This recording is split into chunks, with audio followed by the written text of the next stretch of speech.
Hello dear students. आज मैं आपको बताने जा रहा हूं ऐसा क्या करें जिससे कि आप आने वाले एग्जाम्स में ही पास हो जाएं। और ये सारी बातें कोई मन धड़न बातें नहीं है, built on real struggles backed by proven results है। मतलब जिसको बताया गया वो फिर वो अप्लाई करके पास कर गया, ऐसे आपको फैक्ट्स बताने वाले हैं।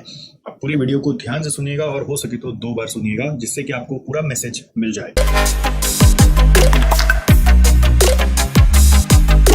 देर are many invisible reasons because of which students pass नहीं हो पाते, और जो आज तक स्कूल में कॉलेज में टॉप कर रहे थे वो भी ये सब एग्जाम में आके फेल हो जाते हैं।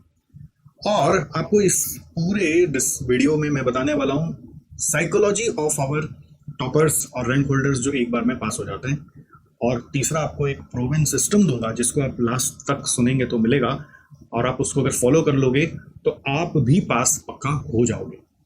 तो सबसे पहले आप हमें जानते ही होंगे कि हम एसजेसी इंस्टीट्यूट, हम अपने आप को डिफरेंशिएट इस तरह से करते हैं कि हम सिर्फ आपके लिए क्लासेस नहीं लेकर आ रहे हैं, हम कोशिश कर रहे हैं कि हर समय आपका करियर कैसे बेहतरीन बनाएं, और उसके लिए जितना हो सके, जहां से भी हो सके, सारे गाइडेंस और सारे रिसोर्सेज आपके लिए इकट्ठा करके आपको प्रेजेंट करें।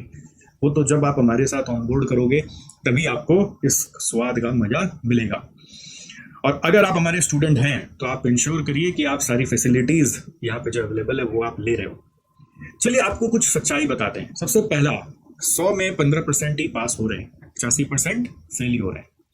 और आपको ये भी बता दें, जो बच्चे फेल होते हैं वो वापस से अटेम्प्ट 63% चांस लेकर देते ही देते हैं। मतलब जो एक बार फेल हो गए वो वापस दोबारा 63% प्रोबेबिलिटी से फेल होंगे। समझ लीजिए कि कितना बड़ा रिस्क है उनके पास होने में वापस। तो हमने ये देखा कि ऐसा हो क्यों रहा है कि एक स्टूडेंट बार बार फेल हो जा रहा है। इसका रीजन है एटीट्यूड। एटीट्यूड मतलब सोचने का तरीका।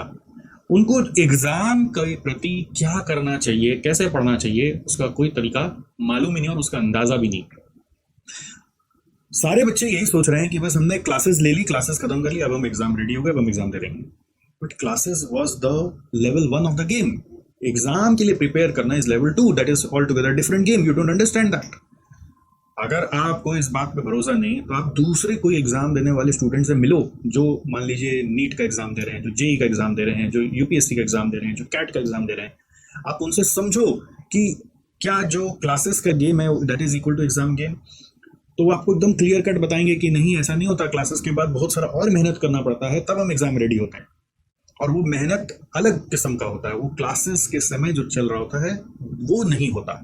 अगर आपको इसके बारे में कोई जानकारी ही नहीं है तो डेफिनेटली आपका अटेम्प्ट लगने वाला है। तो एक विशियस साइकिल ऑफ अटेम्प्ट मैं आपको समझा दूं, जिसमें बहुत सारे बच्चे बार बार फंस जा रहे हैं।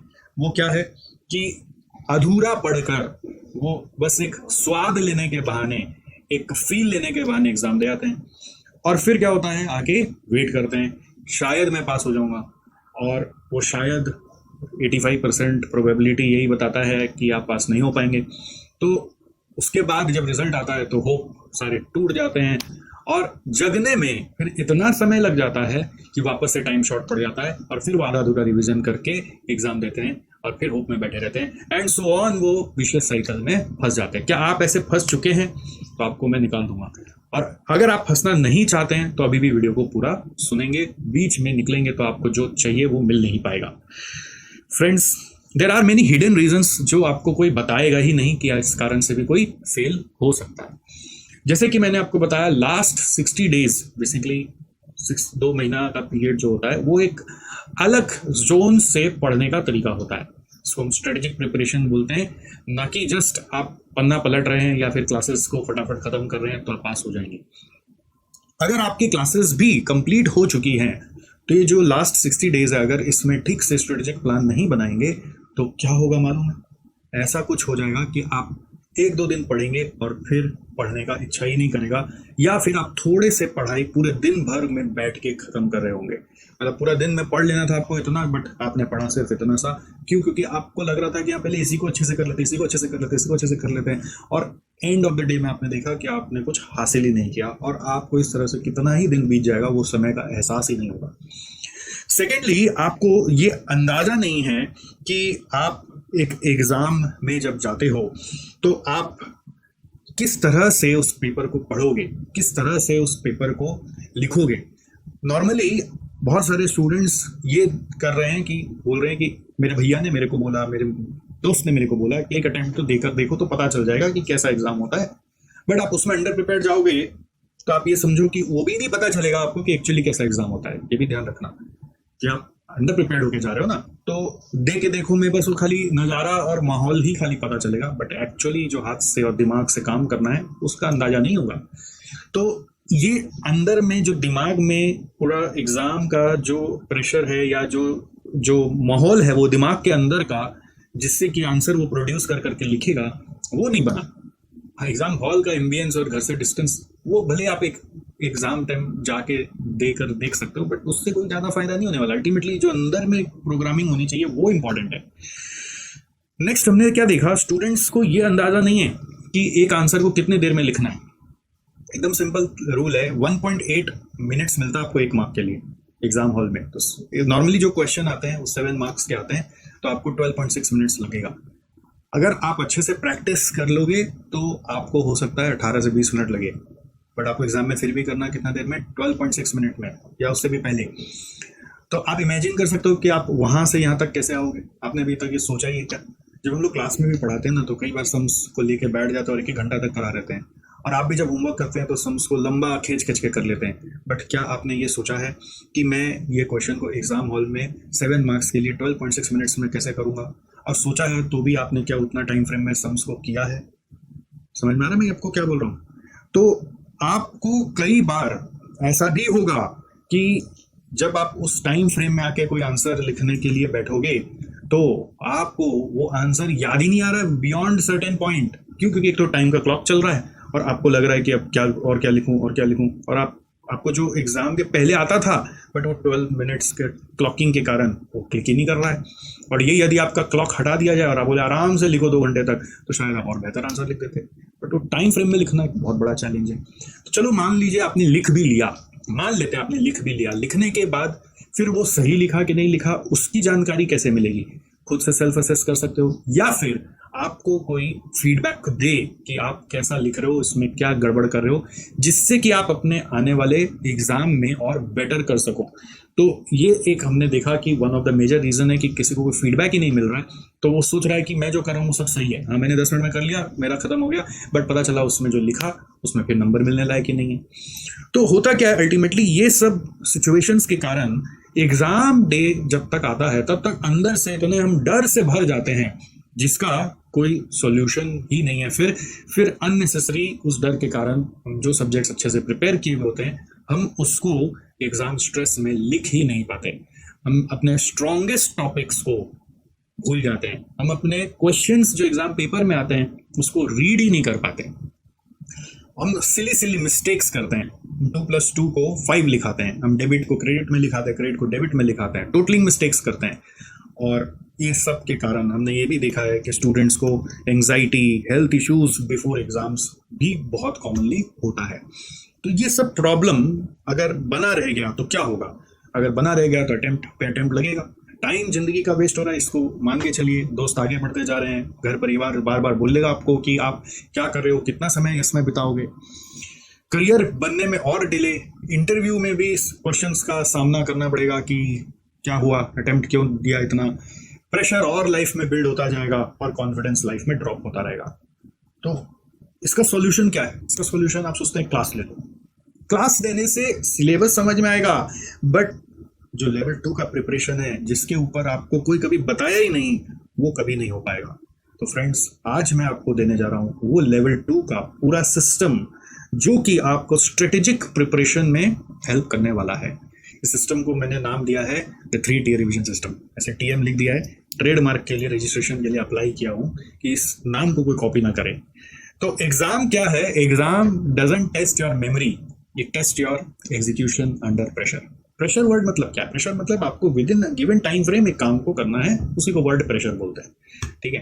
तो 3 टियर रिवीजन बेसिकली क्या है? एक स्ट्रेटेजिक तरीका है जिससे कि आप उस टाइम फ्रेम में एक्ट करने के लिए रेडी हो जाओ। और ये कैसे बनाया गया? ये बनाया गया जितना भी टॉपर्स का रिव्यूज हम लोग करते रहते हैं, इंटरव्यू लेते रहते हैं, प्लस ICMI भी जो अपने एग्जामिनर्स का एक कमेंट रिलीज करता है उसको पढ़ के हमने बनाया है। तो हमने इस बार एनालिसिस करके ये निकाला कि अगर कोई स्टूडेंट ये 8 चीज पर काम कर ले तो उसका काम जरूर बन जाएगा। क्या 8 चीज? एग्जाम एंग्जाइटी यानी फियर एंड स्ट्रेस, जिससे कि रिकॉल नहीं कर पा रहा है। फिर ब्लैंकिंग आउट, मतलब स्ट्रॉन्ग सब्जेक्ट्स जो पढ़ा हुआ था उसको भूल जा रहा है। केयरलेस एरर्स, नर्वसनेस के कारण बेसिक मिस्टेक्स कर रहा है। हेल्थ इंपैक्ट आ रहे हैं।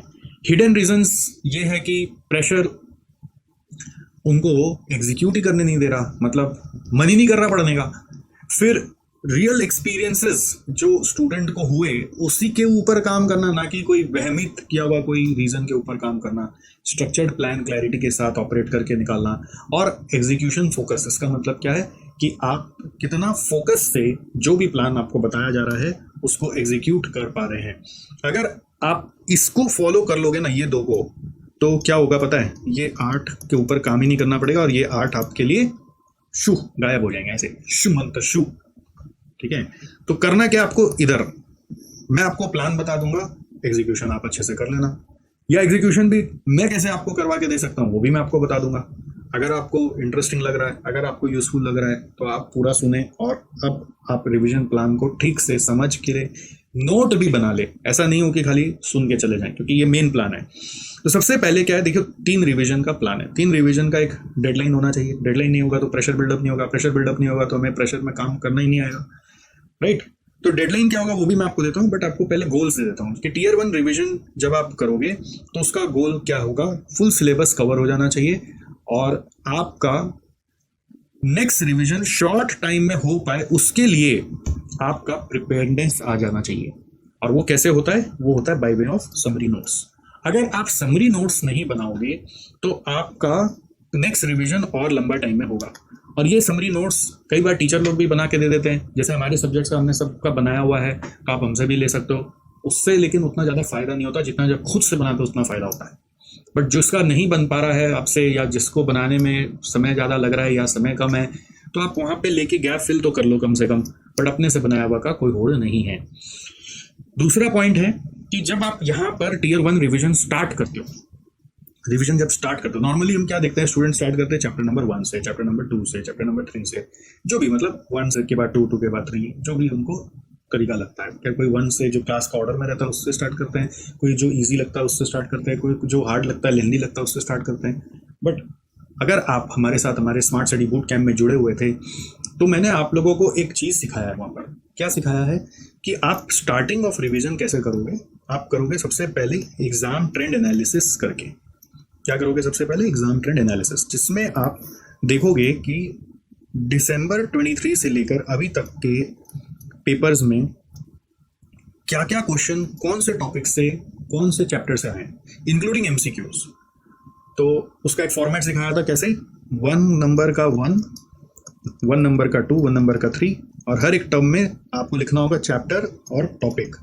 इस तरह से कॉलमनर वे में दिसंबर 23, दिसंबर 24, लाइक दिस, दिसंबर 23, जून 24, दिसंबर 24, हर एक में चैप्टर टॉपिक पूरा प्रॉपरली लिखना है और एक शीट में इसको सजाना है और खुद से खोजना है कि ये क्वेश्चन कहाँ से आया। ये कोई का लिया बनाया के लिया हुआ कोई फायदा नहीं है।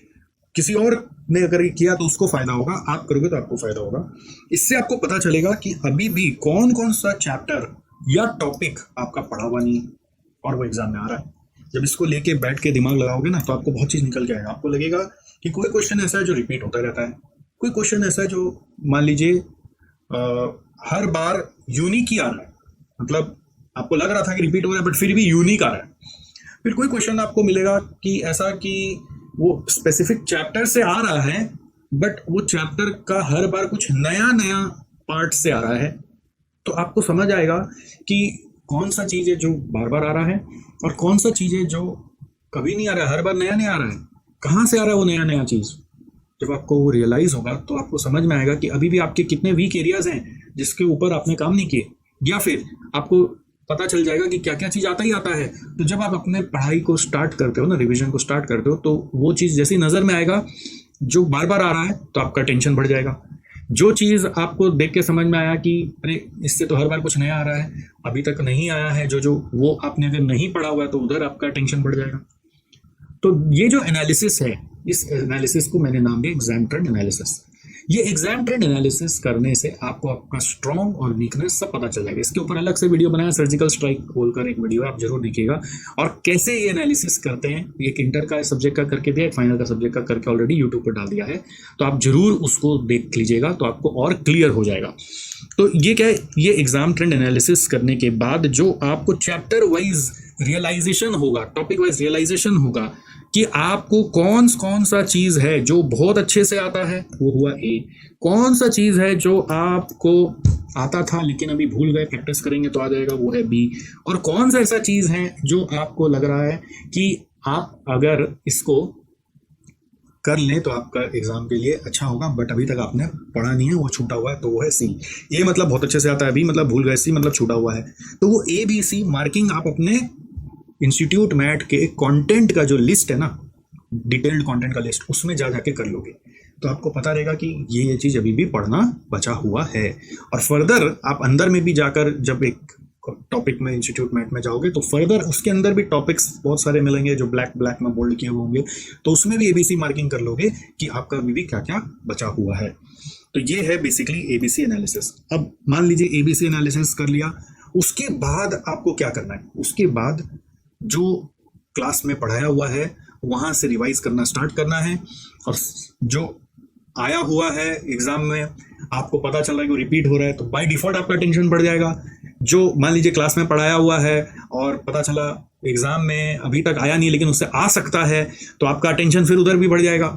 फर्क पड़ेगा ना ये एनालिसिस करने के बाद पढ़ाई करने में। उसी तरीके से आप जब अपना क्लास नोट्स को रिवाइज करेंगे तो क्लास नोट्स को रिवाइज करते करते आपको पढ़ने का दिल ज़्यादा करेगा, फोकस ज़्यादा आएगा।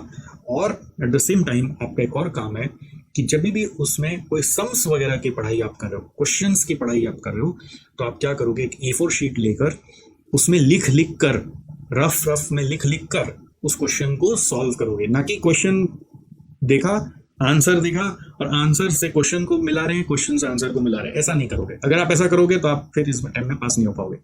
अभी मेरे पास कुछ स्टूडेंट्स के डाउट आ रहे हैं, वो क्या कर रहा है, हड़बड़ में बस क्वेश्चन पढ़ रहा है और कुछ समझ नहीं आ रहा है, बस आंसर देख रहा है। आंसर देख रहा है तो आंसर से जो फिगर्स मिल रहे हैं वो क्वेश्चन से मैच हो गए तो ठीक है, जो नहीं मैच हुए तो पूछ रहा है सर ये कहाँ से आया, ये कहाँ से आया, ये कहाँ से आया। मैं उसको समझा रहा हूँ कि भाई तू क्या कर रहा है। ऐसा हर सवाल में उसके डाउट है कि एक नया फिगर आती है वो कहाँ से आया, क्यों, क्योंकि क्वेश्चन पढ़ के समझ ही नहीं रहा, अपने से प्रैक्टिस कर ही नहीं रहा और सिर्फ आंसर से मिला रहा है क्वेश्चन को, और जो नया फिगर दिख रहा है डाउट पे डाउट पूछ रहा है और नहीं बताओ तो ऐसे बच्चे और नाराज हो जाते हैं कि भाई सर हम लोग को हेल्प नहीं कर रहे। बट आपको मैं हेल्प करके तो आपका और हाथ पैर काट रहा हूँ एक तरह से, तो ऐसे बच्चों को हेल्प करने का कोई मतलब भी नहीं है, क्योंकि वो ऐसे भी पास नहीं होने वाले। खाली जान के वो देख रहे हैं तो उससे कुछ नहीं होगा। आपको अपने से A4 शीट लेकर प्रैक्टिस करना पड़ेगा। ये आपका टियर 1 रिवीजन है। फिर टियर 2 रिवीजन में हम लोग क्या करेंगे, टियर 2 रिवीजन में हम ये सारे पेपर्स जिसका हम एग्जाम ट्रेंड एनालिसिस किए, हम इसको बैठकर पूरा का पूरा 3-3 घंटा देकर सॉल्व करेंगे खुद से। 3 आवर्स फुल सब्जेक्ट को देंगे और जितना पेपर्स अभी तक आया उसको बिना देखे क्वेश्चन पेपर इंस्टीट्यूट के साइट से डाउनलोड करके सॉल्व करेंगे। और इसको सॉल्व करने के पहले रिवाइज कहाँ से करेंगे, रिवाइज करेंगे हम अपने समरी नोट्स से। तो समरी नोट्स को बेस लेकर इसको पेपर सॉल्विंग पे समय देंगे। और यहाँ पर फोकस क्या, पूरा 3 घंटा में अपने पेपर सॉल्व कर पा रहे कि नहीं कर पा रहे, उस पर हमें देखना है। हमें ये देखना है कि हम सिलेक्शन प्रॉपर कर पा रहे कि नहीं कर पा रहे, और ये सब हम लोग यहाँ पर ये पेपर्स जो आए हुए अभी तक उसको दे देकर करेंगे।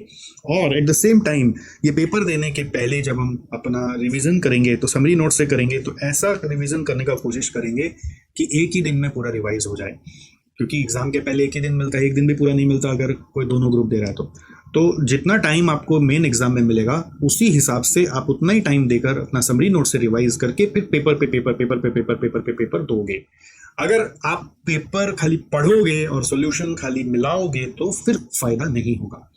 ठीक है, दिस इज टियर 2 रिवीजन। तो तालिब क्या कहता है हमारा student, whatever you revise the day before you are always able to do it in exam. ये ऑल इंडिया रैंक होल्डर था, तो ये कहता है कि आप जो पहले दिन ठीक से रिवाइज कर दो ना वही आप एग्जाम में कर पाते हो। तो पहले दिन का रिवीजन के लिए बहुत प्लानिंग करनी पड़ती है, तो उसका भी रिहर्सल करना पड़ता है। अभिषेक मैती क्या कहते हैं, फेज 2 यानी tier 2 felt like a dress rehearsal for the exam.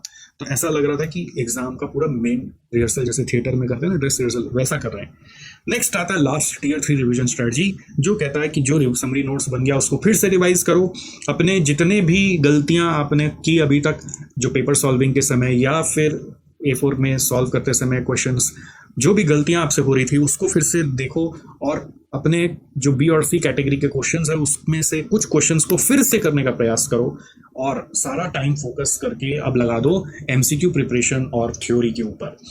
आपको पता होना चाहिए दोस्त कि एमसीक्यू आपका 30 मार्क्स का है। अब एमसीक्यू के लिए अगर आप फोकस प्रिपरेशन नहीं करोगे तो एमसीक्यू एग्जाम में बनेगा नहीं। आप ये सोचोगे कि सिर्फ कॉन्सेप्ट्स पढ़ के चल गए और क्लास कर ले तो एमसीक्यू हो जाएगा, ऐसा नहीं होता है। तो एमसीक्यू प्रिपरेशन बहुत इंपॉर्टेंट है, और इसके ऊपर फोकस टाइम लास्ट में देंगे। लास्ट में देने का फायदा क्या है कि इस बहाने भी रिविजन होता है और आपको अलग से बहुत ज़्यादा प्रिपरेशन नहीं करना पड़ेगा। और बहुत सारे प्रैक्टिकल सब्जेक्ट्स में एक फोकस थ्योरी क्वेश्चन आता है।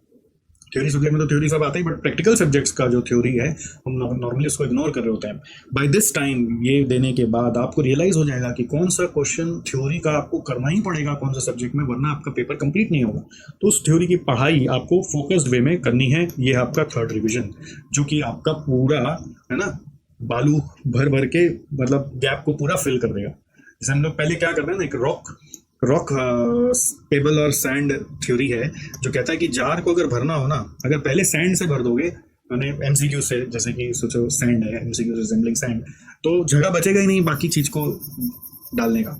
बट ये यदि पहले रॉक को डाल दोगे, यानी कि पूरा सिलेबस को एक बार गो थ्रू करके आपने समरी नोट्स बना लिया, फिर आपने पेपर सॉल्व कर लिया यानी कि पेबल्स डाल दिया, और फिर एमसीक्यू से सारा गैप फिल कर दोगे, तो आपको इतना फायदा होगा कि आपको लगेगा कि आपका सब कुछ हो गया। रॉक, पेबल और सैंड थ्योरी है, तो टीयर 3 सैंड का काम कर रहा है और सबको लास्ट में फिल करके आपको दे रहा है। सो ये गाइस ये सबका एक शेड्यूल है। इसका डेडलाइन यदि आप फॉलो नहीं करोगे तो फिर प्रेशर बनेगा नहीं, और प्रेशर बनेगा नहीं तो परफॉर्मेंस आएगा नहीं। तो टीयर 1 का कंप्लीशन डेट है 13 नवंबर। टीयर 1 मतलब आपको क्या क्या कर लेना है, समरी नोट्स और चैप्टर का बना लेना है। जितने सवाल क्लास में पढ़े हैं उसको A4 शीट में एक बार रफली बना के देख लेना है। A4 शीट क्यों बोलते हैं सर कॉपी में बना ले, तो कॉपी में हैबिट क्या होता है ना, गंदा करने को मन नहीं करता। A4 शीट इसलिए कि आप आराम से गंदा करो, फाड़ के फेंक दो। A4 शीट का बंडल मंगा लो, 100 रुपए का बंडल आता है, और भर भर के उसमें प्रैक्टिस करो। जो अच्छा लगे उसको फाइल कर लो, जो अच्छा ना लगे उसको फाड़ के फेंक दो। That is the best part. और इससे क्या होता है, दिमाग बोलता है चलो ट्राई करते हैं, चलो ट्राई करते हैं। हम लोग क्लास में क्या बोलते हैं, SGG करते हैं, स्टार्ट करो गलत करो गंदा करो, स्टार्ट करो गलत करो गंदा करो, तो वो चीज करने का मन करता है और उसी से आप आगे बढ़ पाते हो। टीयर 2 का रिवीजन का डेडलाइन है 29 नवंबर, जहां पर आप अपने फुल 3 आवर्स का रिवीजन प्रॉपर करोगे। और फुल 3 आवर्स का रिवीजन मतलब फुल 3 आवर्स का राइटिंग प्रैक्टिस। और टीयर 3 का डेडलाइन है 8 दिसंबर, क्योंकि आपका एग्जाम 11 तारीख से है, तो आपको 2 दिन पहले अपना सारा रिवीजन कंप्लीट कर लेना है और फिर मेन एग्जाम के लिए तैयार हो जाना है, राइट। तो इसमें एमसीक्यू और थ्योरी पे फोकस करोगे। अब ये पूरा डेडलाइन के हिसाब से देखिए हमने बना दिया। ऐसे CMA फाउंडेशन का भी बनाया, मैं भी यहाँ पे रीड नहीं कर रहा हूँ। अगर आपके कोई मित्र हैं, दोस्त हैं, आप उनको भी ये शेयर कर सकते हैं, it will help them also. तो बात है कि ये 3 टियर रिवीजन सिस्टम वर्क कैसे किस लिए करता है, क्योंकि ये स्ट्रक्चर शेड्यूल मिल गया आपको एक डेडलाइन के साथ, और इसमें 3 बार रिव्यू हो गई तो रिवीजन भी मल्टीपल टाइम्स हो गए। इससे क्लैरिटी आ गई, आपको पूरा स्ट्रेंथ वीकनेस पता चल गया। इसमें कंप्लीट कवरेज भी आपका इनकॉर्पोरेट कर दिया कि आपको पढ़ना सभी कुछ है और फोकस के साथ पढ़ना है कि कौन सा बार बार आ रहा है और कौन सा अभी तक नहीं आया बट आ सकता है। और ये कॉन्फिडेंस बिल्ड अपने आप कर देगा आपके एग्जाम हॉल का। शालिनी पात्रा हमारे स्टूडेंट है, वो कहती है कि I could pass both groups of same inter in single attempt just because of this system. Pramod कहता है had I been alone revising I would have been lost and never able to complete my course. So ये सारा चीज मैंने आपको बता दिया। अब आपके पास क्या है, 2 रास्ते हैं। एक रास्ता है अपने से कर लो जितना समझ में आया, दूसरा रास्ता है कि आप हमारे साथ आ जाओ, हम आपको करवा देते हैं। और जब हम करवाएंगे तो ऑफ कोर्स और एक नेक्स्ट लेवल से करवाएंगे, जहां पर हम इस फर्दर जो डेडलाइंस है इसको टॉपिक वाइज ब्रेक करेंगे और आपका बीच बीच में टेस्ट लेंगे। तो अगर आपको हमारा तरीका समझना है तो आप आगे देखें, नहीं तो यहाँ तक देखकर आपको सब कुछ समझ आ गया तो अब डेडलाइन फॉलो करके बस आगे बढ़ जाएं, अब रुके नहीं, ठीक है।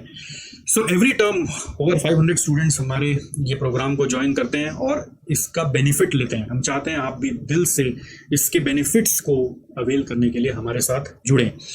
आप एक बार हमारे साथ जुड़ेंगे तो आपको टॉपर्स से इंटरेक्शन करने का बहुत सारा मौका मिलेगा, क्योंकि हम हर वीक यहाँ पे सेशंस बुलाते रहते हैं जहाँ पर कुछ ना कुछ अलग अलग तरीके का स्ट्रेटजी और टॉपर्स इंटरेक्शन कराते हैं।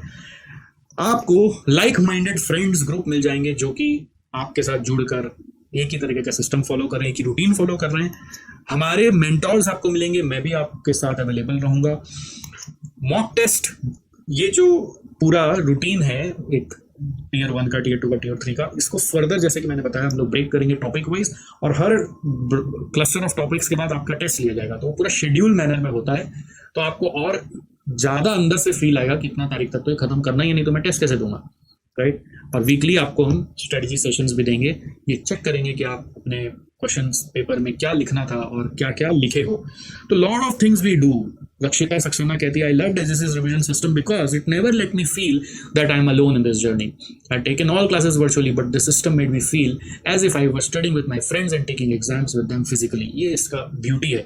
देखो कुछ चीजें अभी क्या है ना, आपको सुन के कैसा लग रहा होगा मेरे को नहीं पता, बट जब अंदर आओगे फील करोगे तो आपको समझ आएगा कि यहाँ पे होता क्या है। वीकली स्टडी सेशंस में बहुत कुछ कवर होता है कि समरी नोट्स कैसे बनाने हैं, आपको लाइव इंटरेक्टिव सेशंस तो मिलता ही है, प्रैक्टिस कैसे करना है, न्यू क्वेश्चन कैसे हैंडल करोगे, फैमिली को कैसे लाइन करोगे, माइंडसेट कैसे तैयार करोगे, हेल्दी रूटीन कैसे बनाओगे, प्रेजेंटेशन कीवर्ड्स पे कैसे काम करें, साइकोलॉजी ऑफ पेपर सेटर्स और पेपर चेकर्स कैसे समझे, और एग्जाम पेपर ट्रेंड एनालिसिस तो मैंने अभी ऐसे ही आपको बता दिया। इसके बाद जो शेड्यूल टेस्ट रूटीन होते हैं, वो टेस्ट रूटीन आपको अभी हम आपको दे देंगे पूरा, आपको ले लीजिएगा। इवन दो आप हमारे साथ ना भी आ पाए तो भी वो रूटीन से पढ़ेंगे तो भी आपको बहुत ज़्यादा फायदा होगा। तो टेस्ट दो प्रकार के हैं, फुल टेस्ट है, पार्ट टेस्ट है। पहले पार्ट टेस्ट होता है जिसमें एक एक सब्जेक्ट का 3-3 टेस्ट होता है। हमने कुछ सीक्वेंस ऑफ टॉपिक्स बना रखा है, आप उसको पहले खत्म करेंगे, फिर टेस्ट देंगे, फिर खत्म करेंगे, फिर टेस्ट देंगे, फिर खत्म करेंगे, फिर टेस्ट देंगे, और जब सब खत्म हो जाएगा तो आपको एक गैप दिया जाएगा। उस गैप में आपको अपना पास पेपर सारा सॉल्व करके आकर फिर फुल टेस्ट देना है। तो this is how it happens. अगर आप मान लीजिए जॉब कर रहे हैं और आप हमारे शेड्यूल टेस्ट के हिसाब से नहीं भी आ पाते हैं तो कोई बात नहीं है, हम आपको हेल्प कर सकते हैं by way of unscheduled submission of answer paper. Question paper आपको टेस्ट के दिन ही मिल जाएगा और आंसर पेपर जो है वो आप अपने फ्रीडम के हिसाब से हमें दे सकते हो। तो this is for those students who are doing job. जो भी आंसर पेपर है उसमें आपको प्रॉपर फीडबैक मिलेगा, आप वापस से रीचेक करवा सकते हो अगर कोई भी आपको दिक्कत हो। और सबसे इंटरेस्टिंग चीज, जिसको सबसे ज्यादा मार्क्स मिल रहा है उसका आंसर स्क्रिप्ट भी सबके साथ शेयर्ड रहेगा, सो दैट आप चेक कर सकते हो कि आप उनसे कितना पीछे चल रहे हो और क्या उनमें बेटर है जो आप में अभी भी मिसिंग हो रहा है। तो this has also help lot of students. और सबसे इंपॉर्टेंट, जैसे मैंने बोला, कम्युनिटी ऑफ फ्रेंड्स। तो शेड्यूल एंड शेड्यूल मैंने आपको ऐसे ब्रीफली समझा दिया है कि यदि आप जॉब में हैं तो आपको आंसर पेपर देने का एक फ्रीडम मिलेगा, उसका एक डेडलाइन आपको बता दीजिएगा कब तक आपको सबमिट करना है। बट एक चीज, जो भी बच्चे यहाँ पे आते हैं, एक डिस्क्लेमर फॉर एक्सपेक्टेशंस रखिएगा कि क्वेश्चंस जो भी हम लोग यहाँ पे मॉक टेस्ट में सेट करते हैं वो इस सोच से नहीं करते कि ये एग्जाम में आने वाले हैं। हमें नहीं पता क्या मेन एग्जाम में आएगा, because we are not the ICMA paper setters, we are SSC institute paper setters. तो हम आपको बस अलग अलग तरह का चैलेंज देते रहते हैं, दैट्स इट। हमें नहीं पता कि हमारा क्वेश्चन एग्जाम में भिड़ेगा कि नहीं भिड़ेगा, हम ना क्लेम करते हैं और ना हम आगे क्लेम करेंगे। अगर आ गया तो आपको और मेरा नसीब, नहीं आया तो बस हमने प्रैक्टिस किया और वो एग्जाम के माहौल को अंडरस्टैंड करने का प्रयास किया।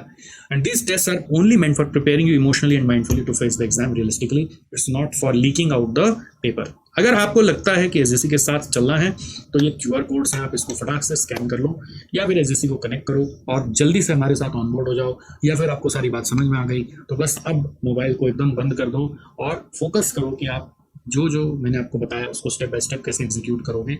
बट मेक श्योर कि जो डेडलाइन आपको ओवरऑल दिया है उसके ऊपर टिक के आप आगे बढ़ना। और यहाँ तक आप पहुँचो, मतलब जरूर इंटरेस्ट है तो संकोच किस बात की है मेरे को नहीं पता।